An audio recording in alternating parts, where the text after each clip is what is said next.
Trevathan. Trevathan had it. Okay. Yep. I know I seen the B-Mark green dot tweet, but I didn't see that Trevathan tweet. And I know I'm always looking for them green dot Mike tweets. Yeah, it was Trevathan. Which was kind of surprising, but it is. Yeah. They both had similar knots too, didn't they? Almost identical. I thought Roquan was going to have like a 10 or 15 tackle night with the way he started. Yeah. What do you have, like the first 2 tackles of the game? Yeah. Woo! Woo! Like, all right, 10 tackle night incoming. I don't know about you guys. But I had a pretty huge erection there watching that. Oh, he's good. He's good. And I then know Coach gave him his well-appointed nickname on the show. What was it, Coach? Deion Jones Jr. Deion Jones Jr. I kind of scoffed at it too, didn't I, homie? But them first 2 tackles last night, it was every bit of there. Yeah, I just wish he wouldn't have got that PI there on that one play. I thought he was in pretty good position until he made that little bit of contact. How about Preston Smith? Woo. Yeah, that's both of them. Yeah. Yeah, I'm giving Tom over at DLF some shit because I was on our hot takes show. We had I said Floyd was going to have like 15 or 16 sacks this year, and he started off with 2.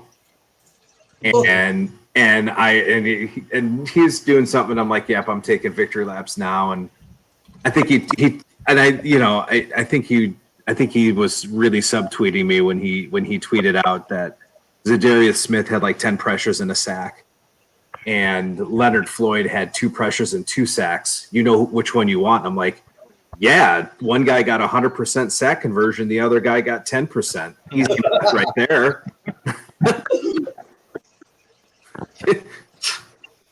It's always fun giving Tom a little shit. Yeah. We all get it from the haters so much. It's fun every now and then to give each other, a little hard time because we actually know that we're messing around with each other, or you know what, better part, but some of these people get way too damn serious about fantasy. No, I know. Shit. All right, guys. Well, y'all ready to do this? Let's go. Yeah, let's do it. Hello, everyone, and welcome to Rated IDP Live, presented by Rider Digest Network YouTube and powered by IDPguys.org. I'm your host, Oklahoma Doug. As always, join with me, my Canadian Mountie himself, at Dingus4, Matt Donnelly. We don't call him Matt, though. That's Coach. What's up, Coach? Not much here. Just following along with the circus there in Oakland and seeing what's coming about that. So, and just here to join everyone again for another exciting edition of Rated IDP Live. Hey, my grandma used to say, "Not my circus, not my monkeys," meaning she didn't put her nose in other people's business. Well, whenever it's your NFL team, you got to watch that circus, don't you, Coach? Yeah, good or bad or indifferent. It's been an interesting last week or so here, so we'll see how this all shakes down in the next 3 weeks from now and see if we're still in the same circus or if they added another ring or not. So, right on, buddy. Look forward to Dingus down at distance tonight. And for the second show, our new producer, at Nate Cheat, the boss man. What's up, homie? What's going on, guys? Good to be here. Check out these this new streaming service we're using. Thanks to the Open Bar for hooking us up with something pretty cool to try out. So I'm going to be doing a little more heavy-handed producing and hopefully come out with a better show. Good show. Always a great show. So good to see you guys again. Yes, sir. And I'm glad you mentioned that. Shout out to Gabe and J-Mike over there at the Open Bar. Thanks for having us on, guys. That'd be at FF Manbun. And I'm not sure about J-Mike's handle exactly, but I know it has FF Warm Hug in there. So if you search that, I bet you can find it. I got it right here. It's at JMIC check, at J Mike check. There it is. There it is. Thanks, guys, for over there at the open bar. Hey, I'm pretty sure, I'm not real sure, but we might have been the first IDP people on the open bar. So, pat yourselves on the back there a little bit, Nate. IDP guys moving up in the world. Yeah, a little bit. But without further ado, I'm going to get right into the first guest because you know how last week got me a little goose pimply? We're going to have to change the name of the show to Goosebumps because this one I've been looking forward to for a while too. He is a sports historian who calls Las Vegas home. So any sports enthusiast that lives in Vegas, I'm already in right there. It's to contribute weekly NFL history articles to football guru. He is none other than Dr. Super Bowl himself. What's up, my brother, man? I cannot tell you how excited I am to have you on, man. Yeah, well, that's your life. Okay. Touche, Brian, touche. Yeah. All right, for my second guest, needs no introduction. Hell, we might as well just make a poor spot for him on the show here, fella. Mr. at 4 for 4 himself, one of the IDP goats, Mr. Mike Waller. What's up, brother? What's going on, everybody? How's things going? Another day, another dollar, except making no dollars. Yeah. All right. Well, as always, we like to start the show off, kick the show off with Dingus Down in Distance. So, without further ado, Mr. Coach, the floor is yours. All right, I like to think I got gold here this week. I really like what I got planned here. And I got to thank my daughter for this one. So recently my daughter had some vehicle issues where her car broke down and one thing led to another. So she had to go out and go to the dealership and get a new car. Well, anyone who's gone to the dealership, going to a used car dealership, knows what kind of fun and games you're running yourself into there. Whether it's you get these little shady salesmen, you never seem to get that honest salesman. So as we were going through, we were fighting for it. And of course, anyone who knows me knows I'm about the most frugal individual out there. I'm right up there with the Los Angeles Chargers when it comes to handing out money. It doesn't happen very often. So I'm there and I'm trying to barter these prices down. And of course, you're kind of picking apart the car a little bit to try and get them to knock a few things down. If you can't get them to knock a few things down, you try to get them to add a few things. So at the end of the day, I thought we were doing good. So I'm there and I'm trying to. What's that? Nope, you're good. Go on. Okay. So then, end of the day, I thought I was doing good. I thought I finally convinced the daughter to get a cheaper vehicle, not going out and blowing her budget, grab maybe a 2015, something reliable, something that's going to last a little while. What she did, she goes out and gets like a 2018 new car. It's even newer than the thing I'm driving right now. And it's absolutely so that got me to thinking. Doug, are you ready to go to work? Yeah. All right. It's time to get dressed. We got to get ready for work here.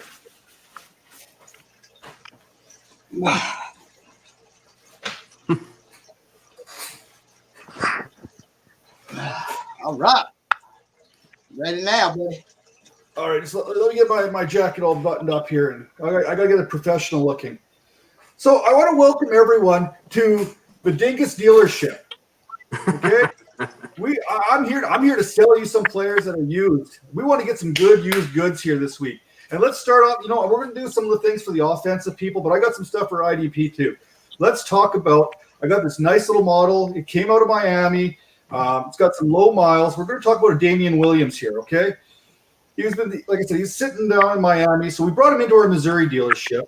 And, for about 4 or 5 weeks, he ran really good last year. And got people thinking, this is a good vehicle. We can rely on this vehicle. But, the owner that bought it, he's still got some concerns about this. So what do? They call up the dealership there in New York, in Buffalo. And they're like, you guys got something else that we don't really trust the car we just bought. Can you send us something down from Buffalo? And they sent down a LaShawn McCoy. A nice little sport car, got the miles on the tires. But the good thing is they bought this back to the original owner. The original owner bought the LaShawn McCoy here, and it's a good sports car. It had some repairs done to it, and they're really excited about the changes that they made to this car. They think it's going to be really good. So they don't have to rely on this Damian Williams model now that they got the Shady McCoy, nice, sleek, slightly used. And they sent down a LaShawn McCoy. A nice. Keep going. Sorry, I keep missing something there. I can't quite pick it out. Okay, so if you're not interested in LaShawn McCoy, which is a really good sporty car that I think with the going back to the original owner who's put a little bit of time and effort into this and a little bit of money, I think you got yourself a good vehicle. Now, the one I'm trying to avoid is this nice used Lamborghini. I got one in Oakland if you're interested. Unfortunately, the headlights, it's leaking a little fluid out of its headlights right now. So we're not sure what's going on. We got it, and we had to take off the front fender and the bumper and everything in the front because someone painted it yellow for some reason. So this big, weird kind of bleached yellow markings in the front, which we had to replace that or else no one's going to use it, right? However, it tends to break down a little bit, and it's really expensive to fix. Like, we're talking big money goes into this Lamborghini to get it up and running. So if you've got the money to put towards this Lamborghini for the repairs that you know you're probably going to have like week 3 again, then this is a good car for you. Plus, everyone's going to take a look at you because it looks really good. It looks really good. It has a little bit of a whine to it, though. So I'm just trying to be honest here. Now, this next model, this is what I got to be able to interest you everyone. This is probably our most reliable model. This is our Frank Gore. This thing has seen 300,000 plus miles on it. I guarantee you it's good for another 300,000. I'll put my name on this. I like them Toyotas. I like them Toyotas, Coach. Good car. Now, this is good, especially for first-time vehicle owners. It's not the prettiest car, so you don't mind getting a few dings and dents in it. But I promise you, by the end of the day, this thing will be running long after any new model you buy. If you go and buy a Devon Singletary, this model will still be running by the time you have to retire the Devon Singletary, okay? Now, we got a few more here. We got the Chris Godwin model. It's kind of a Ford model right now. No one really knows much about it. It's new to the market. Early returns on this have been very positive. But right now, the price of the Chris Godwin is a little too high for you. It keeps on going up and up, and we don't really have anything to sell you on this. We don't know what we have here yet. But if you're interested in spending a little extra money that you could probably get later on down the road a little bit cheaper, the Chris Godwin is for you. Now, last night we seen one of our other new models come in, the David Montgomery. Now, we just took it out for a quick little spin last night, okay? We only put a couple little miles on it, but we were pretty happy with what we saw. And by the looks of it, we're only going to use it a little bit here and there just to kind of give you guys a little taste of it. But if you're interested in this David Montgomery model, this price is going down this week, okay? If you want to go buy it next week, this is the week to buy the David Montgomery because it's going to be a little bit lower. It's only going to go up from here. It's going to get value each and every week. Now my last sports car I'm going to try to sell. I got some trucks here too. Don't worry, I got some trucks for you. The next sports car, I call it the Tyreek Hill. It's probably the fastest model out there, and you'd look good in this ride. Like I'm telling you, you look really good in this ride. But you know what? I got to be honest again. We can't really recommend this for you. It's lots of money. The body's in excellent shape. Unfortunately, the undercarriage is absolutely disgusting. It's leaking oil all over the place. You just can't see it, but it's definitely there. And you know what? You're probably not, it's not really an option for you people starting a small family. I'm just saying, okay? Just saying, small family, you don't want the Tyreek Hill model. Not interested in my cars? Okay, that's fine. That's right. I got some trucks here for you. I've got the Dion Jones. This is a good, hard-hitting diesel truck for you. It had some repairs to an axle back in 2018, but I guarantee you everything's running nice and smooth now. You need something sexy, something powerful, something that can carry a good load, can put its team on its back. The Dion Jones is for you. I promise you, this thing is going to run better than any other truck you're going to find out there this year. This is my #1 truck. You want to now? We also want to show. Yo, what? You know the Dion Jones is the best. How close is it to that GMC, that Terrell Edmonds? It's a little bit better. It's a little bit faster. It's a little sexier than the Terrell Edmonds there. The Oh, a little bit faster. It's kind of a B-list car when you compare our truck compared to the Dion Jones. I'm just saying, but we'll get into that a little bit later. Now, the one truck we have here, you need a cheap truck. We also got another one in from Miami here. The undercarriage has plenty of rust. We brought it up from Miami up to Louisiana here for you. We cleaned her up real good. But you know what? The Kiko Alonso, it's like putting lipstick on a pig. It's still a pig. So I got to be honest, you need a cheap truck. The Kiko Alonso's there for you. Now, you want some sexy new trucks too. So a couple new younger models for you. We've got the Devon Bush and the Devon White for you. The two Devon trucks, these are pimped right out. They've got everything you want. The bells, the whistles, they're new. No miles on them yet. They're very sleek. They're very sporty. Get yourself some work done, and you can take this thing for a cruise when you're done with it later, and you will love it. It's got that nice new car smell to it. You can't beat that. Now, you want the dealer special. God, this one hurts me a lot. We've got the Khalil Mack here for you. This thing was basically given to us for free last year. Basically for free. One owner. Only one owner. This is one of the best models you're going to find. Very powerful. We put a lot of money into it last season. We put a whole lot of money into it. We pimped this thing right out, and it's paying dividends right now. The previous owner sold us this beauty, and they've never been able to replace since giving it away. I mean, selling it to us. Sorry. Another one for you. You want a nice little sleek kind of smaller truck? That's all right. We got it for you. The Jamal Adams. You looking for something high-end that you'll get noticed in the city, maybe New York City? The Jamal Adams is for you. Take this model for a test drive. It's guaranteed to turn some heads, goes to 0 to 60 in no time flat. Woo! And then you want another solid older truck that's going to get the job done for you? Head down to Duval County, our dealership down there. We've got the Calais Campbell sitting there. Like our model, this unit is very dependable, and it's good for the whole family. Whether you're looking to deroot that old tree stump in the backyard or take the family on a camping trip, the Calais Campbell is for you. And we'll throw in free oil changes. Free oil changes. Yeah, you know what? The good thing about the Calais Campbell and the Frank Gore models, you don't have to change their oil. That stuff, that they can run on no oil and they still get the job done. Yeah. And all you got to do is just walk onto the lot and open the car door and drive it off because they're free. Dirt cheap. I'm here to help make you look better. You know, I'm here to help you. Help me help you. Okay? Give me a call. Come take a look at some of these models. Come down. Hey, I'm an honest salesman. I'm one of the few out there. I'm honest here. I told you about the Tariq Hill. I told you about the Chris Godwin. Some of the concerns, the Damian Williams. You don't really want those ones. But come down. I'll hook you up. Let's get a deal done. Yes, sir. Hey, Coach, just a couple of questions on some of these guys you mentioned. Lamont asked, would you sell Damian Williams to like maybe the McCoy owner now? Would you reach out in leagues and find that Damian Williams owner if you owned McCoy? There it is right there. Trade McCoy to Damian owners who want the handcuffs. They'll never use both of them. Win-win situation.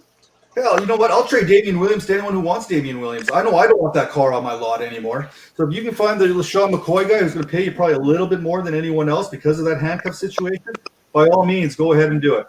I need this car off my lot. I like the Shane McCoy model a little bit better. So yeah, I'd be willing to trade that and handcuff Sean McCoy, get the two together because I don't think by themselves you're not going to find that value there.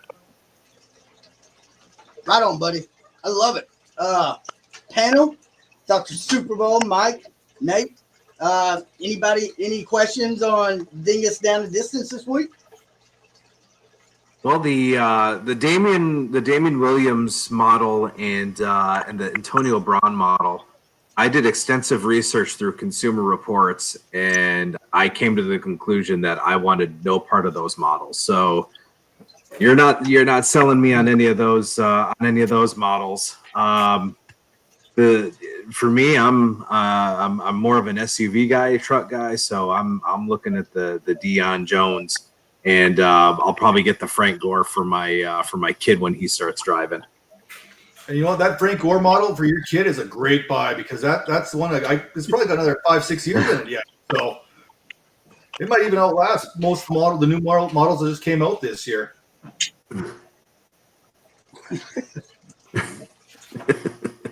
Right on, brother. That was Dingus Down and Distance, sponsored by MyFantasyLeague.com, the most customizable fantasy site in the game, myfantasyleague.com. Now, on to the main topic of the show, and we finally get to hear the great Dr. Super Bowl talk some. Tonight, Yeah. I wanted Mr. Brian, I wanted you to give us your top 5. You can do NFL, you can do Super Bowl winning defenses. They don't even have to win. It's totally up to you, buddy. Yeah. I want the top NFL defenses with none other than the historian himself, Dr. Super Bowl. So, number one defense of all time, to me, is the 5 Pittsburgh Steelers defense. They did not allow a first quarter touchdown the entire regular season. You know what kind of advantage that gives your team? They had Joe Green, Mean Joe Green, one of the great defensive tackles in NFL history. Jack Lambert, one of the great inside linebackers in NFL history. Jack Ham, one of the great outside linebackers in NFL history. And Mel Blount, one of the in NFL history, all on one defense. And that's not even mentioning L.C. Greenwood, Dwight White, and Andy Russell. It was such a great defense. The number 2 defense would be the 95 Chicago Bears. Of course, they're very popular, right? Very famous defense of Buddy Ryan's 4-6 scheme. They had the great Rick Dent, Hall of Famer Mike Singletary, Hall of Famer Dan Hampton, and they single-handedly brought that team to the Super Bowl title. No, nothing against Walter Payton, excellent, superb tailback, but he was never going to win a Super Bowl without that defense. Number 3 defense of all time would be the 2000 Ravens. Linebacker Ray Lewis, just a phenomenal talent. In fact, I did top 150 player a few weeks ago, and he was 12th all time on my list. My defense of all time would be the 2013 Seahawks. I think we all remember what they did to the Broncos that year, who had a historically good offense. And Seattle's strength over these other teams was their depth at defensive back. I mean, you think about Sherman and Chancellor and Thomas in one defensive backfield, phenomenal. And then my 5th best defense of all time is really tough. I really thought about the Dolphins in the early 70s. I was thinking about the 2002 Buccaneers. But when it was all said and done, I'd say my 5th best defense of all time would be the 2015 Broncos, Miller and DeMarcus Ware, Chris Harris, Aqib Talib, TJ Ward, ad nauseam. And here's why. Because if you remember that Broncos team, they had Peyton Manning, who was really awful that year. I was old noodle arm. And then he got injured, and they brought in Brian. We know what a tremendous talent he was. And so then they replaced Osweiler with Manning in the playoffs, and Manning is just terrible. Now, when Denver got to face Pittsburgh in the divisional round, Pittsburgh was out as he got his head knocked off by Burfict the week before. They were without Bell and Rotharm.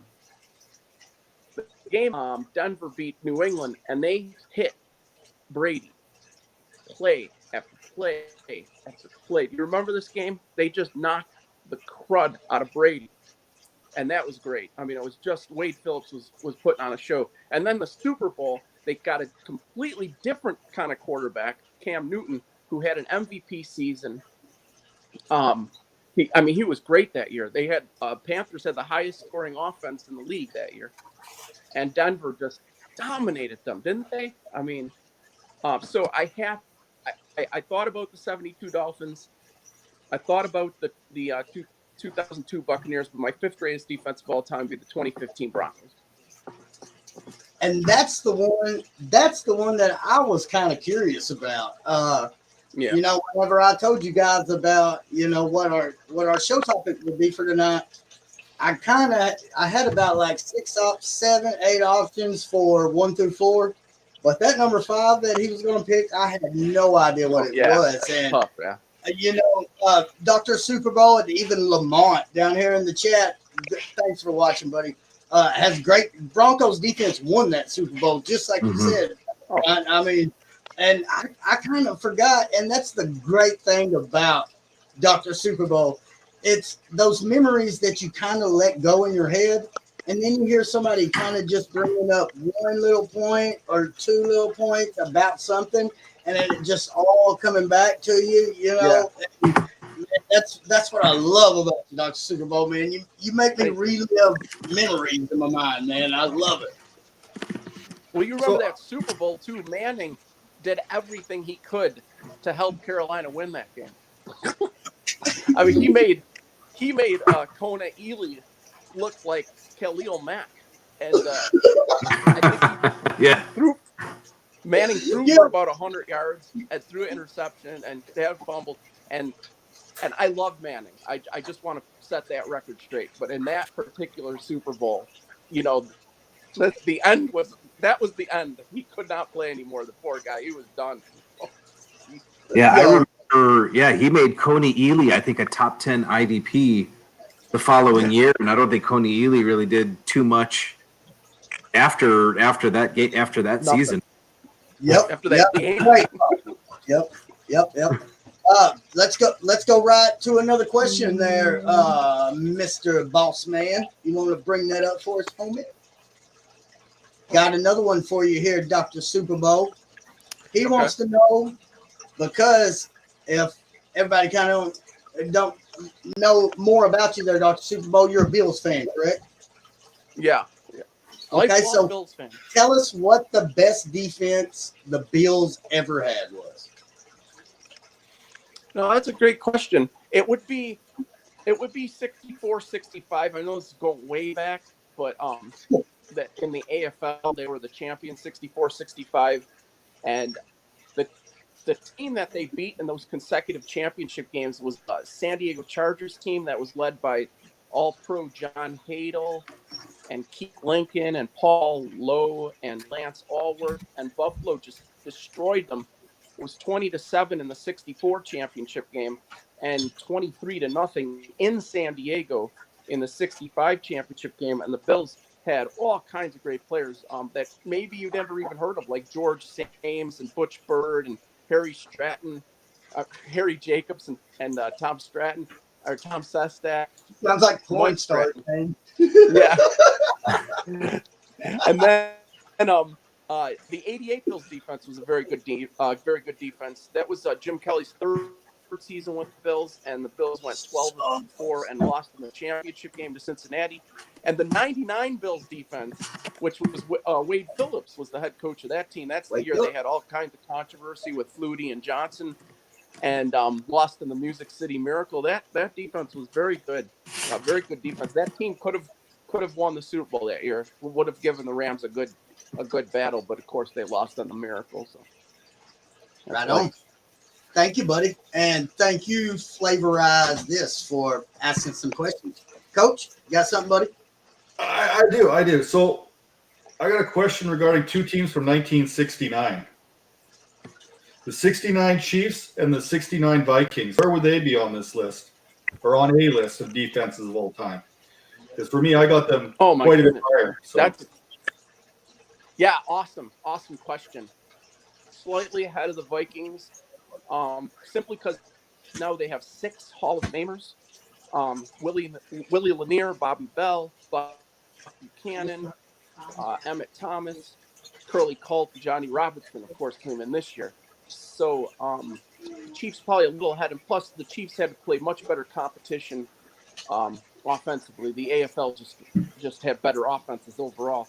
The Vikings defense, maybe top 20. They were a little undersized, if you remember. Jim Marshall was very small. Alan Page was excellent, but thin, very thin. Carl Eller, great pass rusher. Hilgenberg in the middle. Paul Kroos, one of the great safeties of all time. So matched up against the great defenses of all time, probably not there, but Bud Grant and that defense, they made the 69 team roll because that was a non-Fran Tarkenton season. So just a little bit more on that 69 Vikings. Correct me if I'm wrong. They had 4 Pro Bowl players on the defensive line that year as well. Has any team really come close to that since? Where they had 4 Pro Bowl starters. Not that the Pro Bowl means anything, but yeah, I off the top of my head, I don't think anybody's gotten that.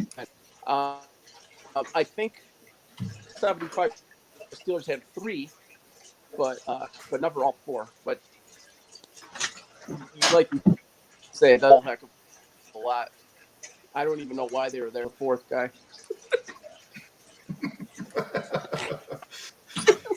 yeah, no, I'm just I love the old school. I love going back. Oh, yeah. I love taking these little trips down memory lane there with you. You don't say. Yeah, I know.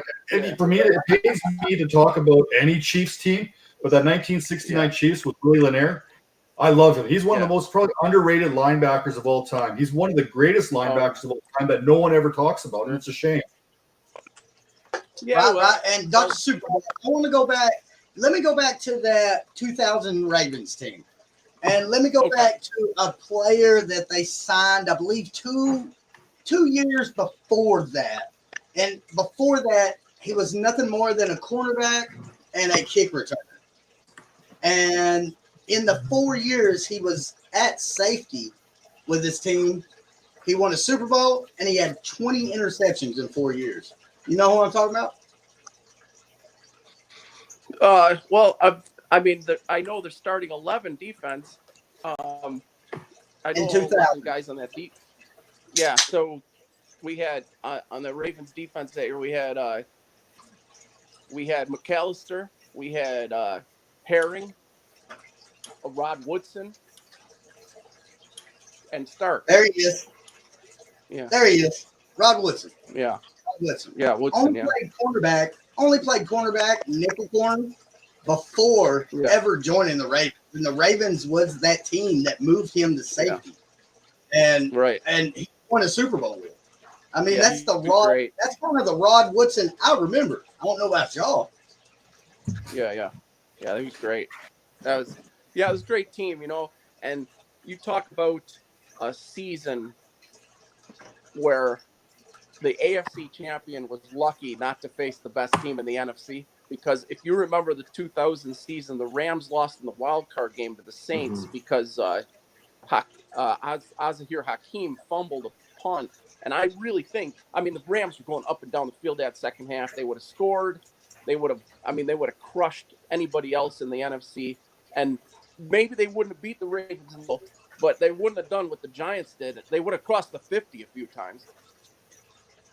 Yeah, and they still wouldn't have re-signed the linebacker.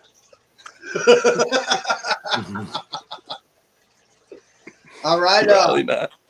Mike, any questions about the best defense before we kind of pick and match a few of him? I want to create the best 11 IDP defense, Mike, out of these top 5 that Mr. Brian, Dr. Super Bowl gave us.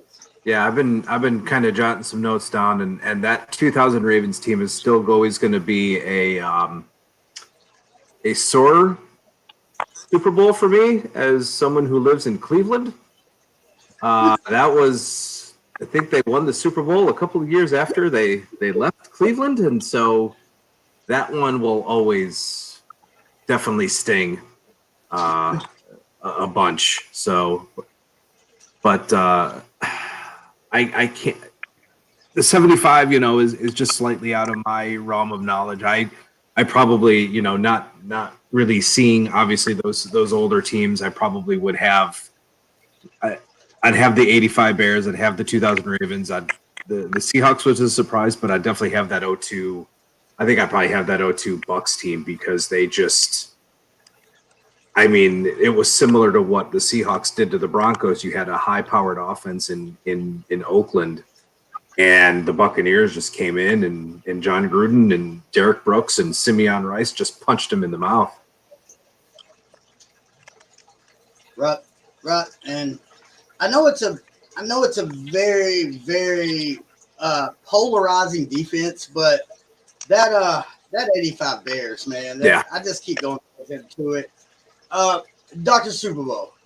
Am I wrong saying that I think Richard Dent was the best player on that team? I mean, defensively, maybe. Are you wrong? Yeah, yeah, of It's course, it's hard. defensively, buddy. Yeah, Yeah, it's hard to say. It's hard to say if you're wrong. Um, uh, I would say Singletary, but no, I wouldn't. I wouldn't be mad at you if you put down. They played two totally different positions, but Singletary was just one of my favorite players as a child too, because he could intimidate players without even playing. I mean, he just talked such a game. He's one of the great mic'd up people of all time. Mm-hmm. yeah, and then what's great is I agree with you. Mike was one of my favorite players as well, and then he grows up to coach one of my favorite team in the Niners, and Yeah.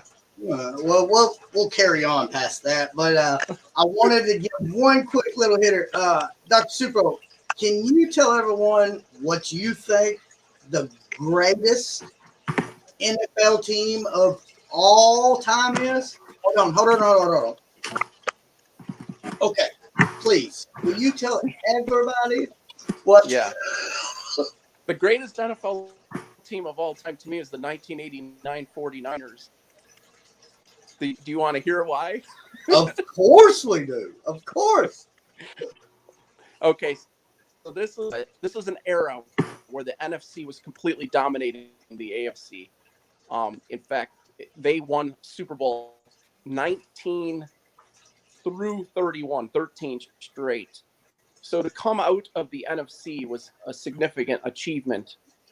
Okay, so that's number one. Number two, the margin of victory in these playoff games was profound. In the divisional round, they beat the Vikings, the Central Division champions, 41-13. And this was a team that in 87 had upset them. So, in fact, the 87 playoff games was so bad that Joe Montana was benched. You ever see like Tom Brady or Peyton Manning getting benched in a playoff game? Unbelievable. So that happened. And then the championship game against probably the second best team in the NFL that year, the Rams, the 49ers won 30-3. And then the Super Bowl, they beat the Broncos 55-10. So that margin of victory, 28, 27, and 45, profound. There's nothing quite like it. And I know a lot of folks, when I say 89 49ers, they'll bring up the 72 Dolphins and say, well, the 72 Dolphins never lost. And that's true. But they were playing other teams in 1972. They weren't facing. I promise you, if the 72 Dolphins and the 89 49ers played, it would not be close. And there are other teams that probably could have beat the 72 Dolphins, but out of respect for their undefeated season, that nobody's ever done it before or since, then I put them to. Right on, buddy. Right on. And yeah. I know I said we was going to do a little IDP Ultimate Team, but I just had to. I seen that. I was going through your Twitter today, and I seen that, and just had to get that out of the way. But yeah, I've gotten that request or that question so many times that I had to post that once. Like, who do you think's the greatest team of all time? So I just said, I'll do a video. I was right on Fremont Street. Hey, man, that wet burrito looked badass, bro. Let me tell you, I wanted that wet burrito so bad. It was a good deal, too. $5.99. You get the chips and salsa. Damn, that was a good deal, man. You made me hungry watching that. I got all excited and hungry. So I had to take a nap after watching that video. All right, let's move on. Let's see. Where we at here, Nate? 39 minutes, buddy. Let's see. Let me go back. Let's go back to let's pick a few players out of these top 5 defenses, and let's see kind of what an IDP team would look like here, guys. Mr. Mike Wallet, for being guest number 2, you got a number 1 pick here out of this top 5 defense? Well, if I'm going with a number 1 pick, I go linebacker. Yes, sir. And there's out of these 5 teams, if we're picking from these 5 teams, my 101 is going to be Ray Lewis. Oh, okay. Ooh, salty. Dr. Superbowl, would you like to draft our IDP all defensive team, buddy, with us? Well, I think when it comes to the like a fantasy kind of player, Yes, sir. To me, the best of the batch is going to be Von Miller. He's so good at strip sack, quarterback pressures. He plays the run like a man. He's a first ballot Hall of Famer. And out of deep respect for the history, I appreciate guys like Ray Lewis, Richard Dent, but they simply can't post the same kind of numbers as Von Miller because of his speed and athleticism. Right. But that also might have to do with kind of a little bit of your league settings, your league scoring settings. If you're a little bit sack heavy in leagues, yeah, I might take Vaughn myself. But if it's a little bit more tackle heavy, dependent, I'd lean Ray Lewis. So, but we're off to a good start here. We're off to a good start. Coach, you got another 3, brother? If we're in a league set up like our Pod Wars league Oh, that we man. have, I am taking Mean Joe Green with my first round pick. We are talking about in this Pod Wars league, we're talking about a D tackle league that rewards tackles for making tackles at an alarming rate.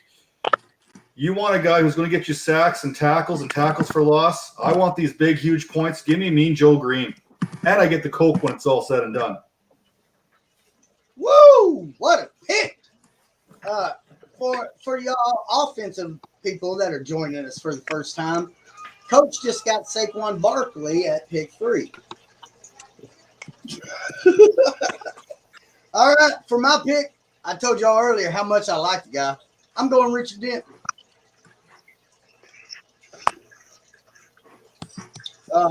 Let's see. I was looking at some of the stats earlier. Let me get back to it. Okay, Richard Dent played all 16 games, had 17.5 sacks. He had 4 interceptions that year as a defensive end. One of them took back for a touchdown as a defensive end. Yeah. This guy was a fantasy superstar in 85. I'll take Richard Dent. So, coming back around, we'll do another round there with you, Mr. Mike Wallet.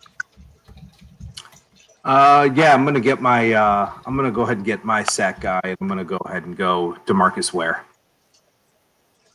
Oh, sneaky pick at that 2015 Broncos.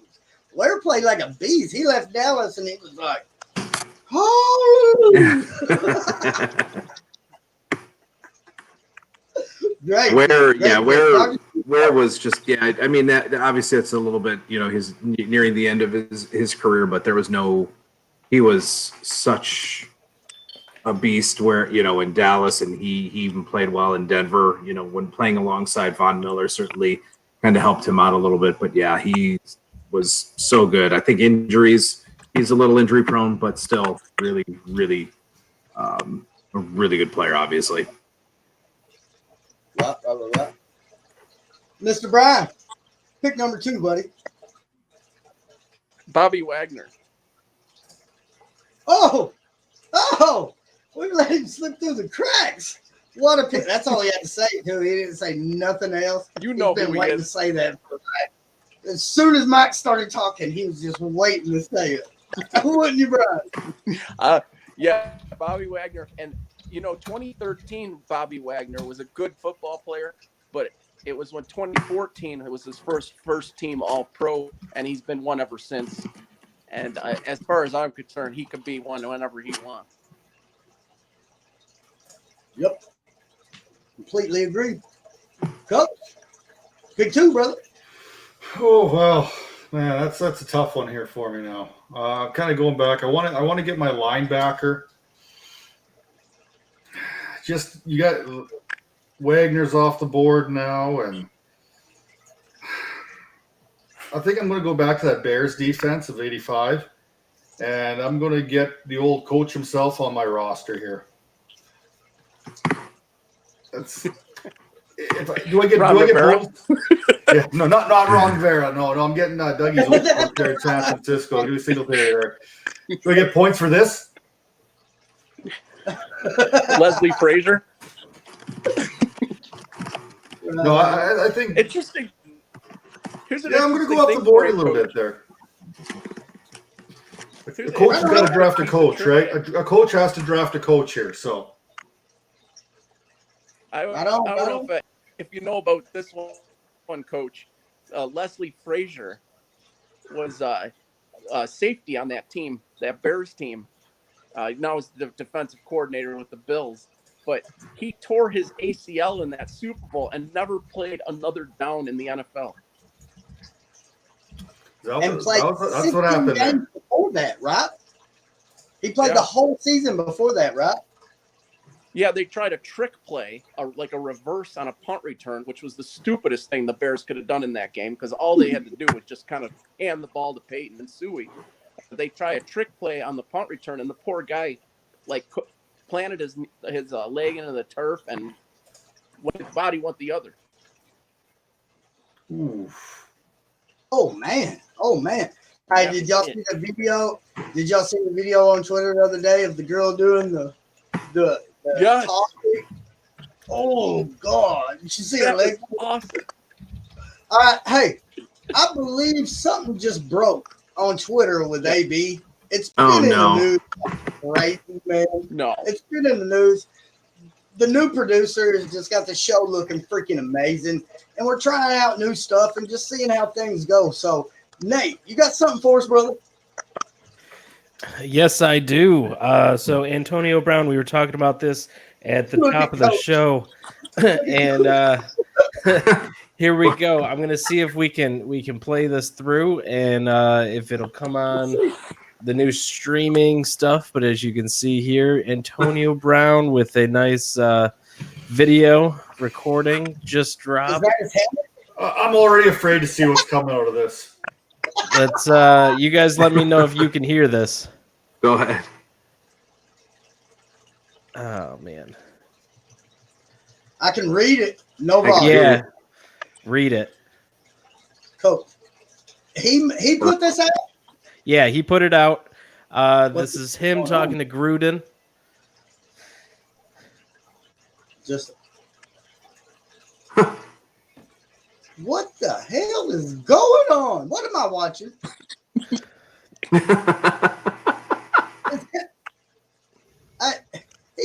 He's acting like he's making the sequel to Get Out.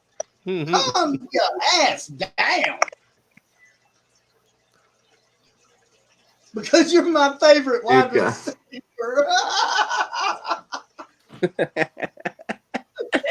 Oh no, you got there's a lot of people that have you. Good bad spotlight all the time. All right. You know what? In my own little country way, I think this is a little bit sad. Like he made people follow him around like all day long, like to make this video. Like, man, like, damn, you thirsty dude. But what did that last? Oh man, what did Grandma say? I missed what Grandma said. Did she say quit talking shit and play football? Pretty much. Yeah. Oh, we love you. We love you, Grandma.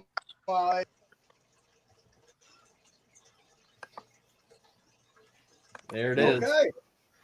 There it is. Wow. Is that his logo? Was that his logo?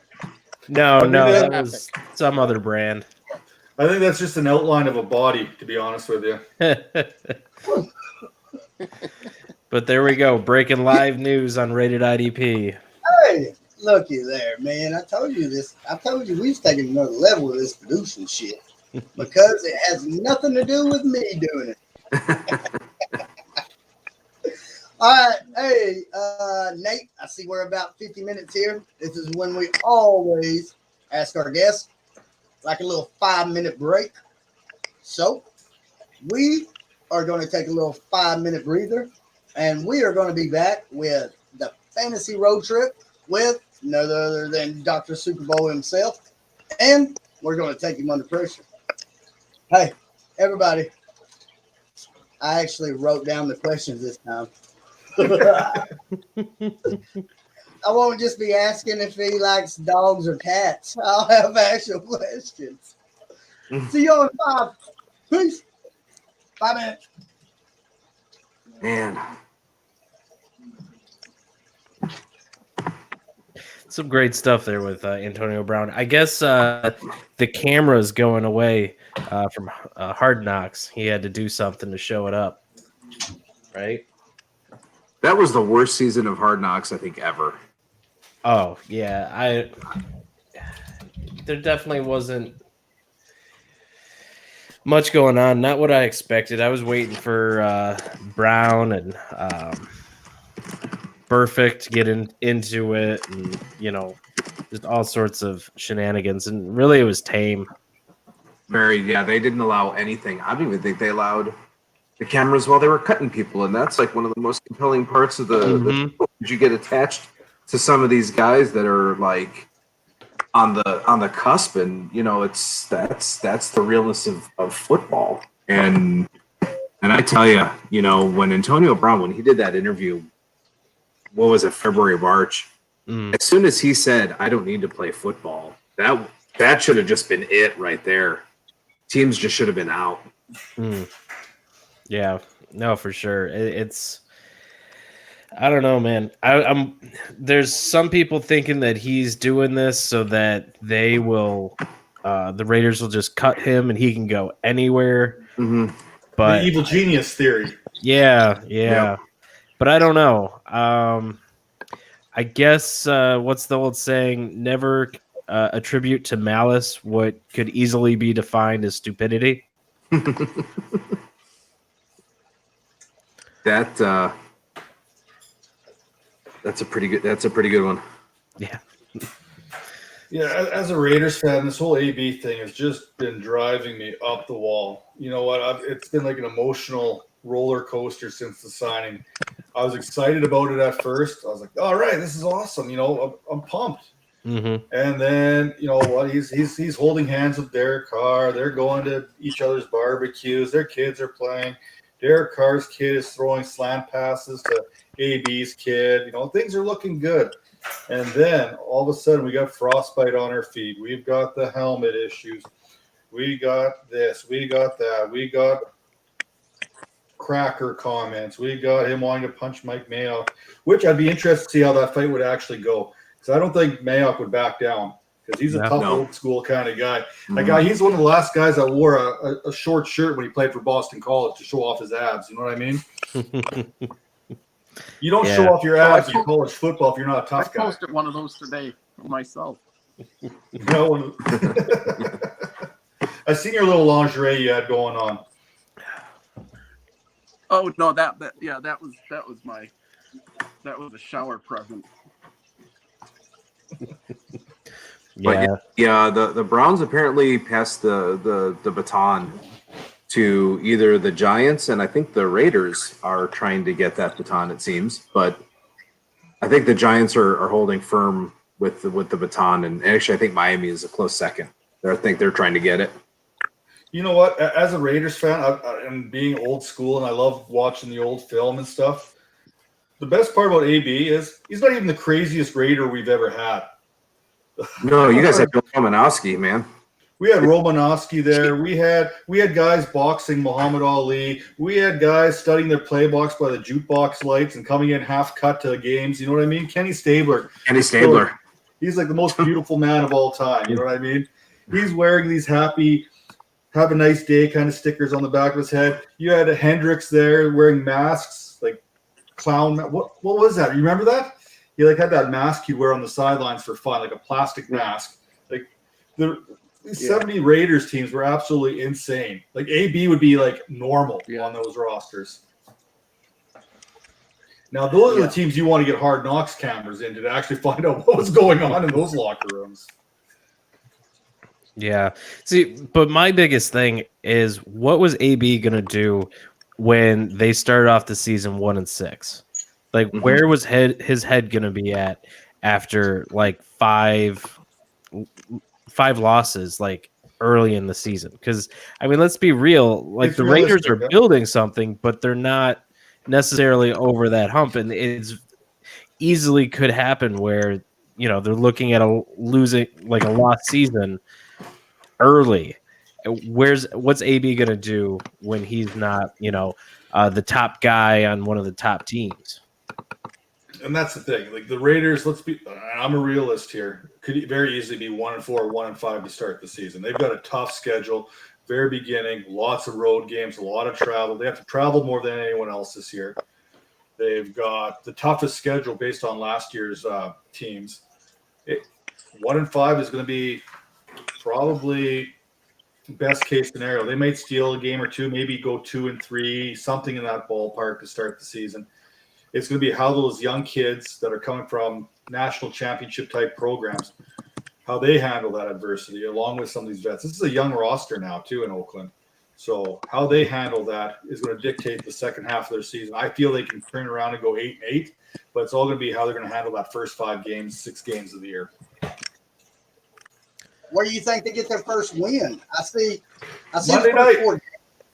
I see the first 4 games here are Broncos, Chiefs, Vikings, Colts. First 4 games for the Raiders. Colts. I think realistically, they can pull it off on Monday and go 1-0, drop the next 2, and possibly beat Colts. And then that week, the next one I think is in London against the Bears. So that's probably going to be an L right there. So I think best case scenario, they beat the Broncos, they beat the Colts, they start off 2-3. Unless they put everyone on defense on the right-hand side against Trubisky and make him throw left, then they can win that game. Just saying. Right. But I think 2-3 is how they start the season. Right on.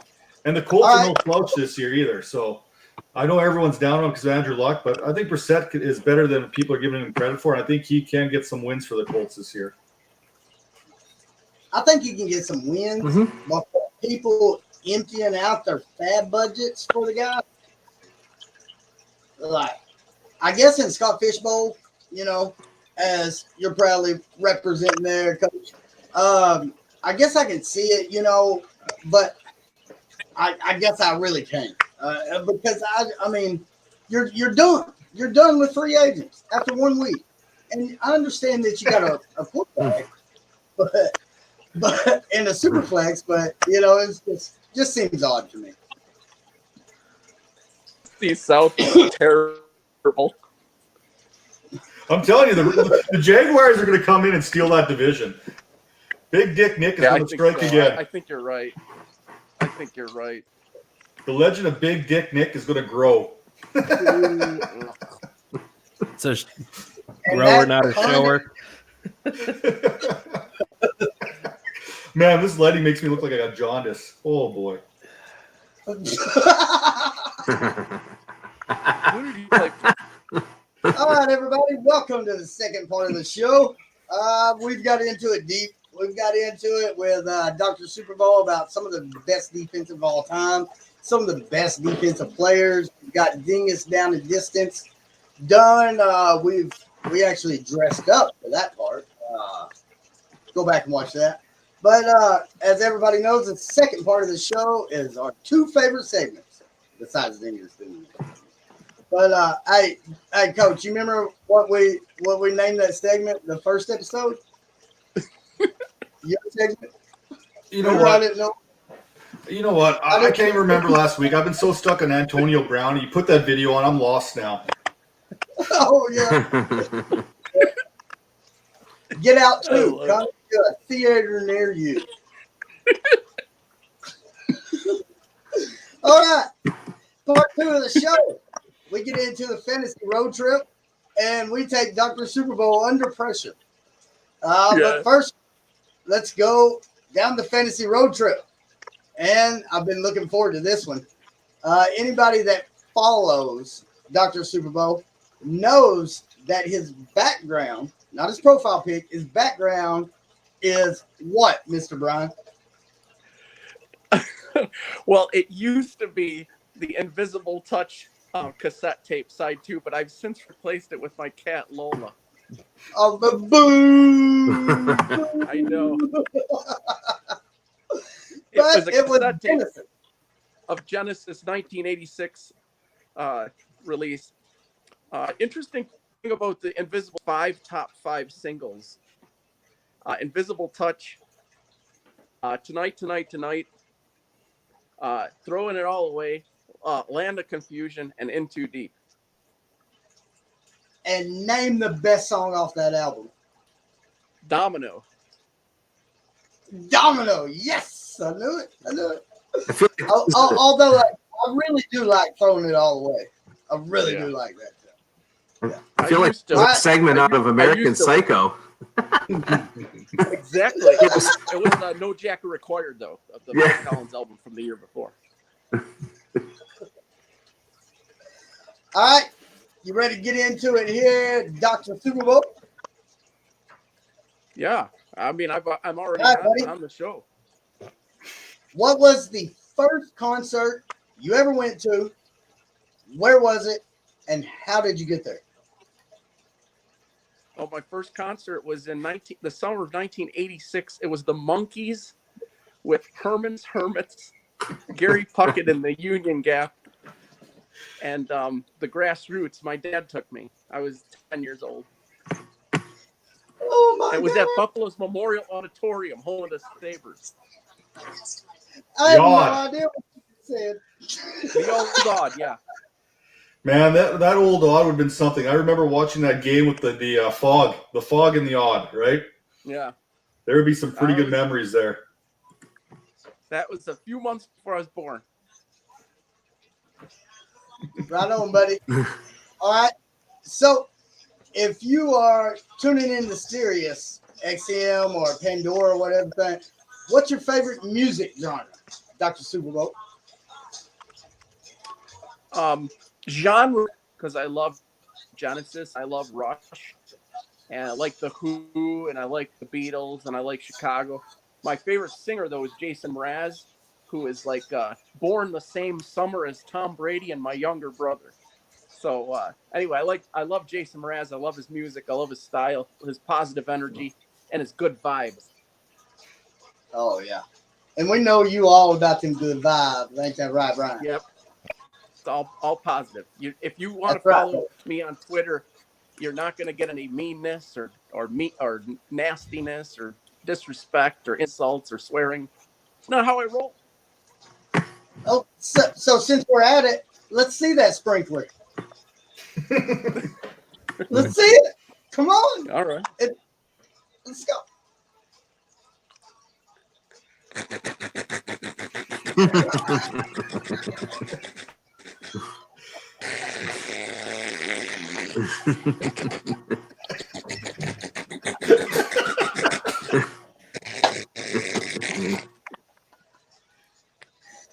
Oh man, Dr. Super Bowl, fancy road trip with some sprinkler dogs. Dr. Super Bowl, what's your favorite song of all time, buddy? Oh, it's a song by the Eagles called "Take It to the Limit." Oh, nice, good tune. One more time. Yeah. Randy Meisner sang vocals on that. During the audio version of this, whenever we're not regulated, Nate knows what I'm talking about.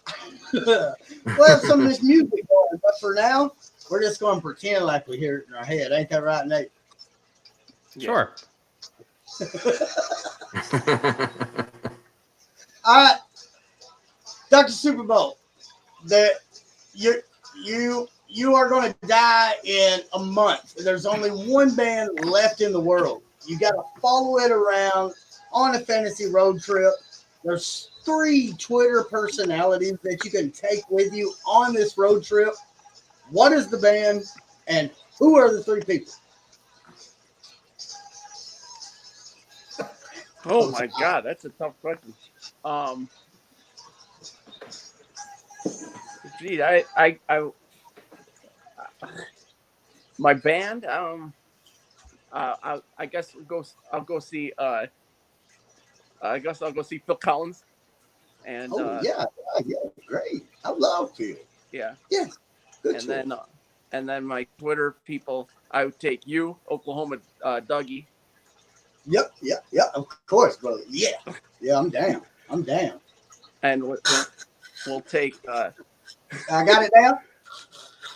Yeah, we'll take you, and we'll take Ariana Grande. Oh yeah, Jeez. I'm eating. I'm And, so eating. and then we'll take Pat McAfee. Pat McAfee, Ariana Grande, and me. God Yeah. dang. To I go know see Phil I ain't Collins. buying a damn thing. You hear me? I ain't buying shit.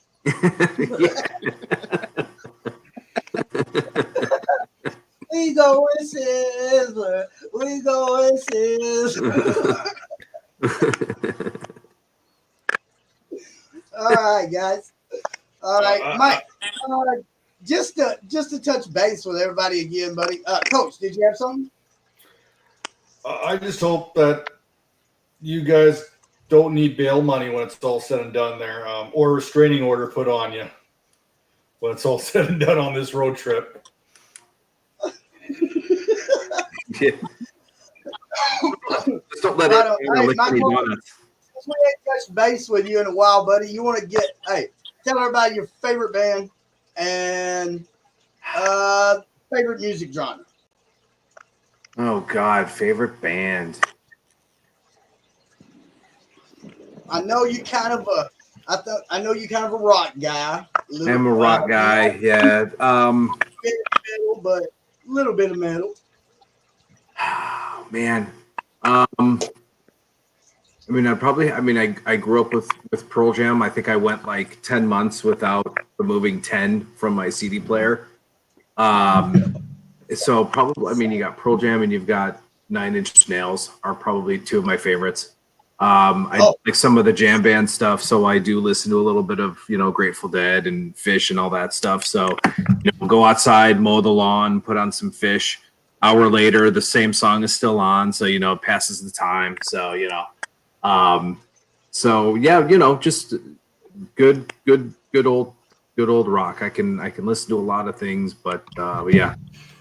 Pearl Jam I've seen a bunch of times, and they will just play for 3 hours, and you won't see, like Fish, you won't see the same show twice. Right on. And I think it's a perfect time to point out one of me and the producer / boss man's favorite songs. It's Karma Police by Radiohead. It's came back in our lives in the last week or two. So I just really wanted to point out that song. And if anybody would like to just feel good about themselves like I do this week, please listen to that song, Karma Police by Radiohead. Yep. Do that for me. Nate, I don't think I've ever asked you, buddy. What's your favorite music genre? My favorite music genre would be pop punk. Pop punk. Yeah, pop punk. Favorite band? You got a favorite band for it? I would probably say, I'm really feeling Macy's Parade lately. Macy's Parade. Yeah. I need to write that down, buddy. Don't know if I've heard that. Yeah, man. I've got on my Spotify just pop punk 2000s, early 2000s, late 90s, and I listen to it all. It's just on repeat. I usually have a good feel for it, like with Mike, I guess 9 Inch Nails, with Dr. Super Bowl down there. He might get a little mad at me, but I guess Kenny Loggins. He was in a lot of tracks, Footloose. Yeah. Top Gun. I just like I just was matching personalities. Caddyshack. I put Kenny Loggins with Dr. Super Bowl. There's nothing wrong with Kenny Loggins, man. With, Stevie Nicks. And Coach, we know you're a big fan of Christian music, buddy. So touching base with everybody before we continue on with our next segment, Under Pressure. Dr. Super Bowl, not sure if you're familiar with the show, but our very last segment is a segment called Under Pressure. It's 10 questions, Okay. 5 real life related, 5, I put a twist on it, Super Bowl related. So, Yeah. only thing is you don't know when they're coming. You don't know what order. So, you ready, buddy? I love Super Bowl questions. Yeah, I know you do. But 5 of them ain't going to be them. All right, buddy. Just like number 1, you have $25 to your name. You walk into the grocery store. I need that one meal you're going to cook. 3-course meal. $25. You're in the grocery store. What is it? Dr. Super Bowl. Okay. We'll do a we'll do a Cobb salad. We'll do a bologna sandwich and some cheesecake. Oh, somebody's trying to buy condoms too because he has money left over. And condoms for a party. Hey, Brian, you like the thick cut bologna or you like it thin? Thin. Thin. He said thin with two fingers. Thin.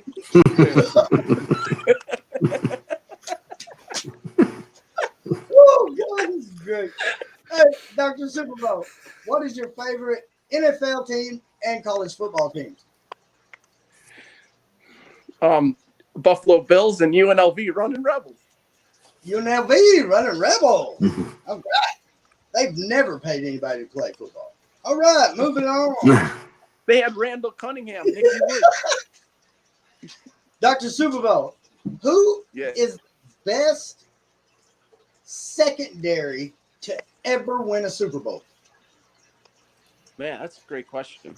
I think the 2013 Seahawks with Sherman, Chancellor, and Thomas. Great pick. Great pick. I had that as number 1 myself right here. Yeah, All right, buddy. Thank you. How many people graduated in your high school class? About 200. God damn. Shit. All right. Do you play fantasy sports, Dr. Super Bowl? Not very well. Not very well, but you do, I do, yeah. I play fantasy football. right? Like I'm in 2 leagues. I'm in 2 leagues, you know. Okay. Out of those 2 leagues, do you have any players on the set? Who's your most owned fantasy player? Who's your favorite? Who's somebody that Dr. Super Bowl is planting his flag on this year? I won on one league. In one league, I have Mahomes and Gurley on that team, so that's top. He gets the production that he had last year. Right, he's been a value, been a hell of a value there, Brian. So yeah, I know. Yeah, great value. So it's a good My call. other team, I don't even know. I don't even know. Oh, I love you, man. I don't even know who's on the team. Early in the season. I love it. Hey, out of every Super Bowl since 75, what is the best core to ever win the Super Bowl? Meaning, was it the Bears' defensive line? Was it the Ravens' linebackers? Was it that secondary in 2013 you just mentioned? What is the best core to ever win the Super Bowl?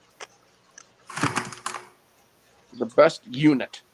Best The unit. 86 the 86 Giants front seven. How's that? Woo! It's cheating. Yeah. Coach, what's up? So that's cheating. That's like picking two units and putting them into one. That's yeah. How about the 86 Giants linebackers? There we go. There you go. There we go. I'll accept that one there. Anytime you put Lawrence Taylor in the best group, you've got the best unit right there. Do you recall the other three linebackers that made up the starting unit of that Giants defense off the top of your head, maybe? Oh Coach? man, there's a one. Was one of them Carson? Harry Carson, Hall of Famer. Yup.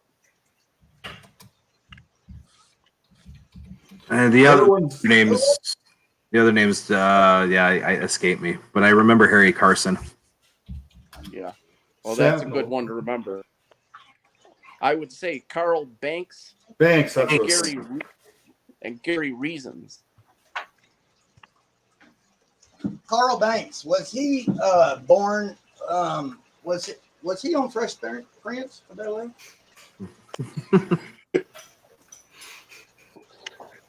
Yeah. I mean, sure.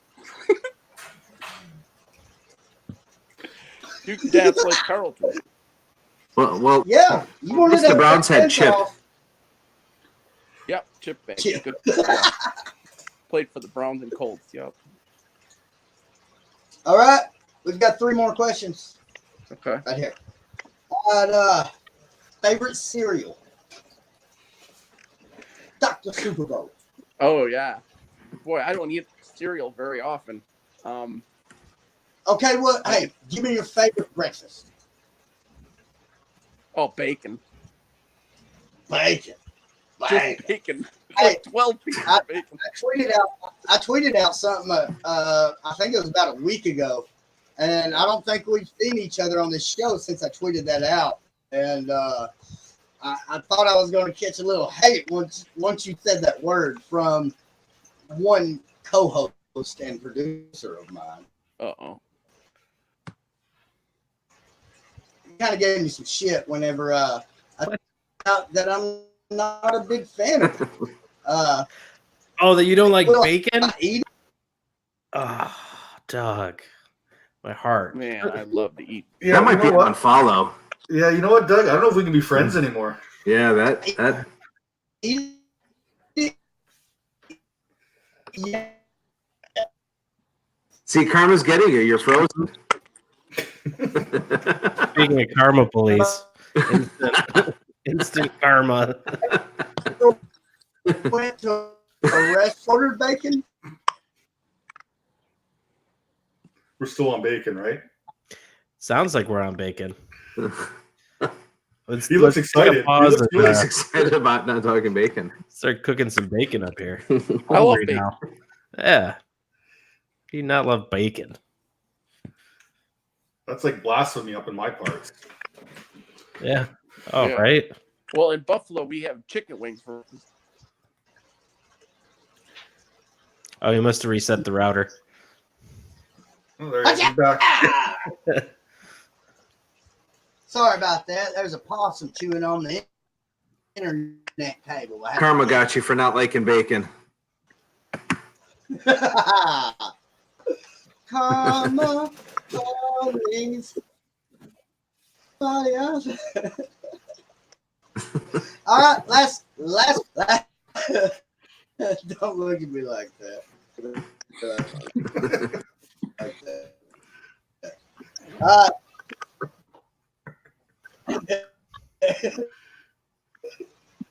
Dr. This is Super Bowl. This is my impression of Oklahoma Dougie. Michael Bay, Tarantino. What's the question? Wow.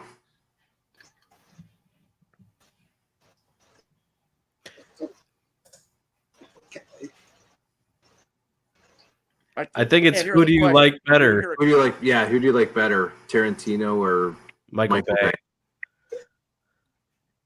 Bay? Yeah, I like Tarantino. I saw that movie with Hey, DiCaprio and that Brad Pitt. You know. Coach, my connection is thrown.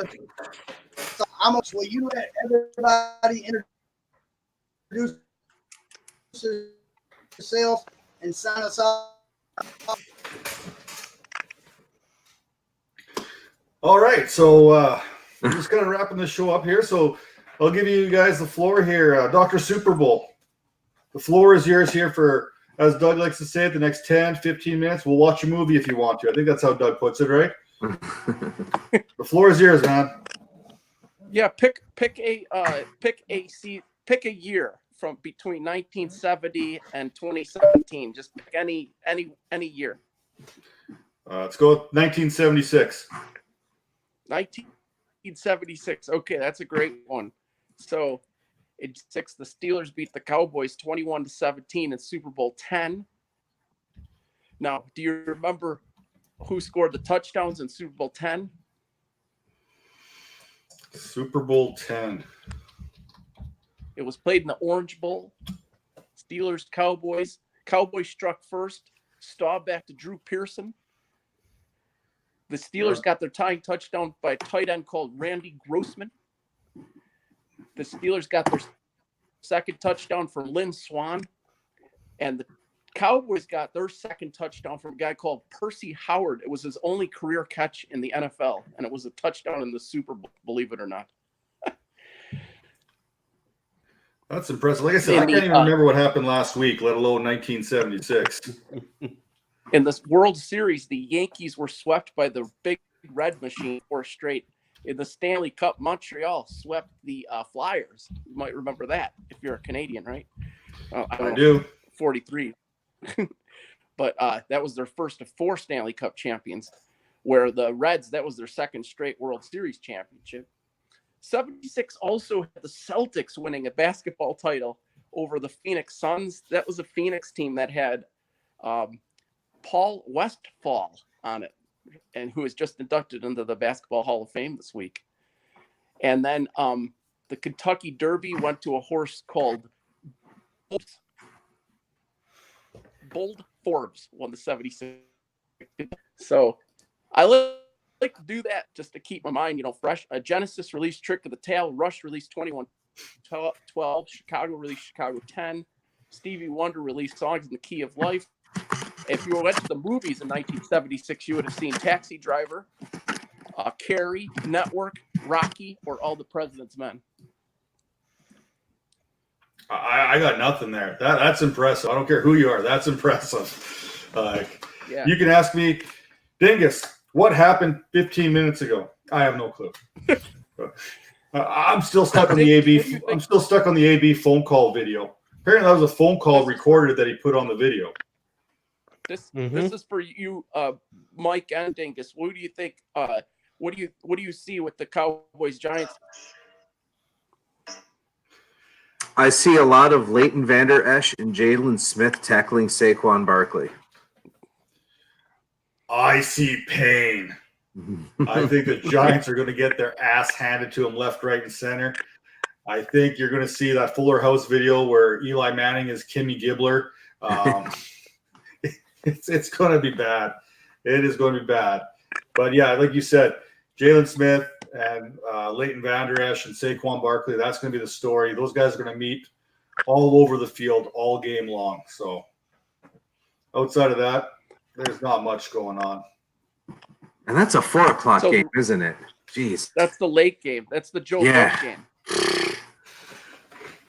So here's why I bring it up. The Cowboys and the Giants are meeting this week for the 12th time in their history on opening day. And I wrote an article for Pro Football Guru documenting the 3 best matchups on opening day between the Giants and the Cowboys. And number 3 was in 1986 when the Cowboys had made the playoffs 19 of the previous 20 years under Coach Landry. And they still had quarterback Danny White and running back Tony Dorsett and Tony Hill, wide receiver, kind of leading their offense. And they added Herschel Walker. And in his first ever NFL game that night, he scored twice. And they beat the Giants 31-28. But interestingly, that year 7-9, while the Giants won the Super Bowl against the Broncos 39-20, Super Bowl 21 at the Rose Bowl. The other two best games ever played, opening games between the Giants and Cowboys, were 2015 and 2016.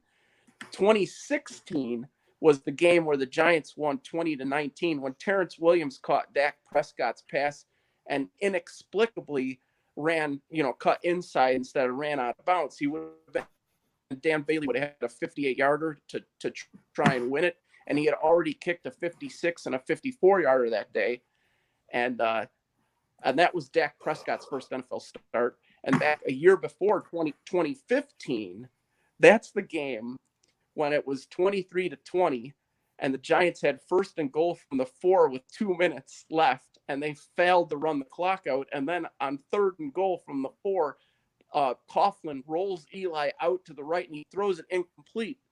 So Dallas didn't have timeouts. And instead of like the clock going down to like a minute, there was like a minute and 40 seconds left. And then the Cowboys went down the field and Romo hit Witten for the winner. That was the best opening day matchup between the Cowboys and Giants. It was 27-26 for the Cowboys in 2015.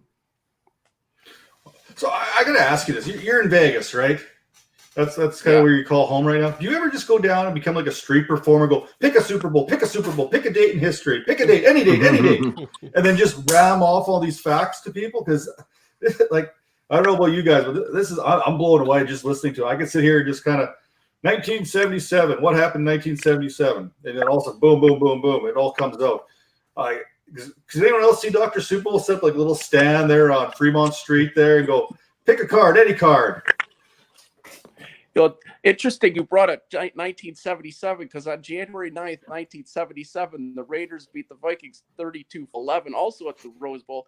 Coached by John Madden, Fred Biletnikoff had 4 catches for 79 yards, and he won the game's MVP. Willie Brown had an interception in that game. The third touchdowns was scored by wide receiver number 85, Sammy White, who was Rookie of the Year. Also in 1977, your Canadians won their second straight Stanley Cup. And the Yankees beat the Dodgers in the World Series. And the NBA Finals of 77, Portland, led by Bill Walton, beat the Philadelphia 76ers. And Seattle Slew won the Kentucky Derby. So, Mike, what happened in 1983? Let's see, 1983. I have no earthly idea.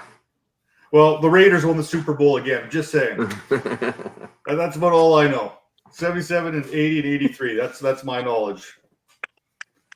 Yeah, cool thing about the 83 Raiders, they you might remember this because you're a Raiders fan, but during the regular season, they lost to Washington 37-35, one of the great regular season games of the season.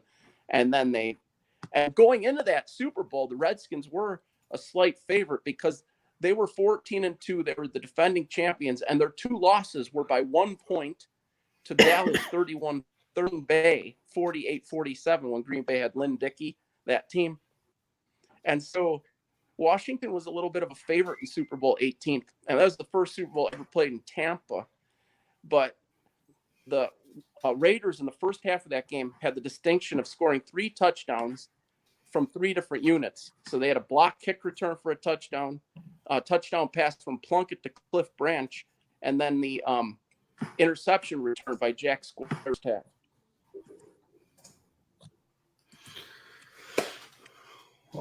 Well, again, Dr. Super Bowl, thanks for that education there. Mike, I'm going to throw it to you here for a few minutes. You want to throw some things where people can find you, etc.? Yeah, you can. Boy, I can't believe we're already in week 1, but yeah, you can follow me along right there at Mike_Wohlert, WOELLERT. All of our week 1 content is up. Our rankings are live. We're updating throughout the week, the rest of the weekend. My IDP matchups and sleeper picks is available, and also have a wide receiver cornerback matchup for anybody that's playing DFS. And also for those that do play DFS, all of our content, DFS-related content is free this week, so come check us out. Lots of knowledge, so hopefully that'll help you win some money. But yeah, follow along. at Mike_Woolert at 4for4. And, week 1, good luck, everybody. And, any questions, hit me up. I think the dynasty and the fantasy football community should definitely take Mike up on that offer there, especially in fantasy football. There in the fantasy football IDP kind of movement we're trying to get going here. Mike's got a great mind for the defensive plays and all that kind of stuff. So he's also a great guy too. Every time I've asked a question, you've been quick to answer on it. So if you guys are watching this, you're on the Twitter, make sure you hit up Mike Woolert there. That's Mike_Woolert. And if you want a quick education, make sure you go see Dr. Super Bowl there at @spot_Bills. And he will give you just about any kind of information you could possibly be looking for at any time. Nate, you got anything you want to toss in there? Oh, Doug's out there fishing in the creek by the looks of it. You and me go fishing in the dark down by the river and count the stars with cool grass. Hey, everybody, I jump on the phone. Wi-Fi lost signal. You saying your goodbyes there, Coach? Yeah, we're working on it here. We're working on it. We got Dr. Super Bowl. We got Mike Woolert there, and I want to toss it back to you, Doug. Do you want to take us home here, or you good to go? Yeah, buddy. Oh, shoot. And he's gone. Oh, wait. There we go. I bet. There's Oklahoma Doug. All right. Hey, I want to tell everybody that a new sponsor to our show, to our brand at idpguys.org is at Statement Games, statementgames.com. It's a new way to play fantasy mixed with betting lines, and you can rank your confidence in those picks. I really enjoy it. I've been playing, won some tokens last night on the Thursday night game. Everybody check out at Statement Games. Everybody check out the killer work going on over at idpguys.org. And IDP Summer Camp is coming back tomorrow, hopefully. We've got none other than at Nate Cheat himself talking some lines. We've got Johnny the Greek talking some Cowboys. And I might have a special guest on to talk some Bills, but I don't know if I can find anybody. So I'll see if I can find somebody to talk some Bills with me.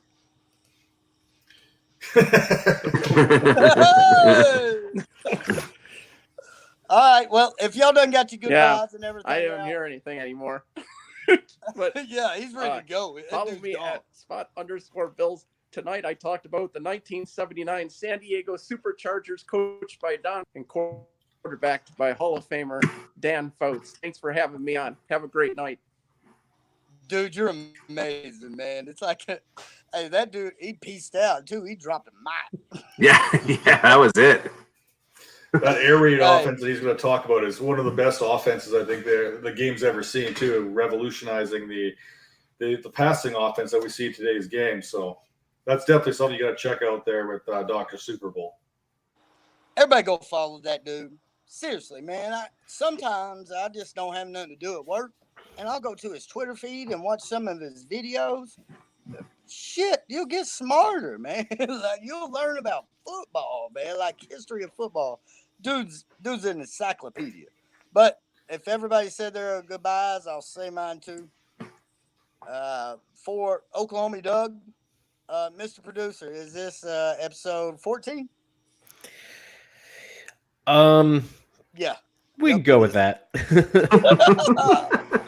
Everybody, thanks for joining Rated IDP Live, episode 14, with Dr. Super Bowl at @spot_Bills, with Mr. Mike Woolert at 4for4. He's always making that kick-ass content.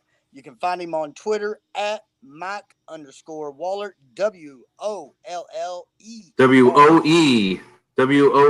WOELLERT. Come on. I know it's a sick. Man, I do it every show. It's becoming just a every show thing. I think it's my thing now. Oh, good. Mike, thanks for jumping bacon. on, brother. You got any streaming articles out here recently or start sits before week 1? Yep, just plugged it. Just I put out an IDP matchups piece, so that's out there right now. So, and like I said earlier, rankings are updated throughout the rest of the weekend. Okay, buddy. Hey, thanks for joining us, man. I really appreciate it. So, Thanks for having me. Episode 14. I'm Oklahoma Doug. He is the producer, boss man at Nate Chief. He is the Canadian brother from another mother at Dingus4, Coach Donnelly. We're signing off. Peace. Hey, did you guys notice my skin's like yellow right now? If I go like this, it goes back to normal. Yellow. Normal. Sorry.